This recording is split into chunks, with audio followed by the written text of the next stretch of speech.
ఆయన ఒంటరిగా ఉన్నప్పుడు 12 మంది శిష్యులతో కూడా ఆయన చుట్టూ ఉండిన వారు ఆ ఉపమానమును గూర్చి ఆయననడిగిరి. అందుకాయన, దేవుని రాజ్య మర్మము తెలిసికొనుట మీకు అనుగ్రహింపబడియున్నది గాని వెలుపల నుండు వారు ఒకవేళ దేవుని వైపు తిరిగి పాప క్షమాపణ పొందుదురని వారు చూచుటకైతే చూచియు కనుగొనకను, వినుటకైతే వినియు గ్రహింపకయు నుండుటకును అన్నియు ఉపమానరీతిగా వారికి బోధింపబడుచున్నవి. మరియు ఈ ఉపమానము మీకు తెలియలేదా? అలాగైతే ఉపమానములన్నీయు మీకేలాగు తెలియను? విత్తువాడు వాక్యము విత్తుచున్నాడు.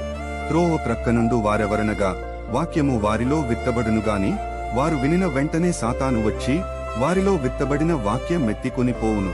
అటువలే రాతినేలను విత్తబడిన వారెవరనగా వాక్యము విని సంతోషముగా అంగీకరించువారు. అయితే వారిలో వేరు లేనందున కొంతకాలము వారు నిలుతురుగాని వాక్యము నిమిత్తము శ్రమయైనను హింసయైనను కలుగగానే వారు అభ్యంతరపడుదురు. ఇతరులు ముండ్ల పొదలలో విత్తబడినవారు.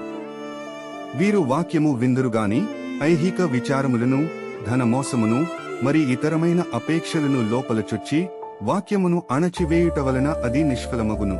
మంచి నేలను విత్తబడిన వారెవరనగా వాక్యము విని దానిని అంగీకరించి 30దంతలుగాను 60దంతలుగాను 100ంతలుగాను ఫలించువారు.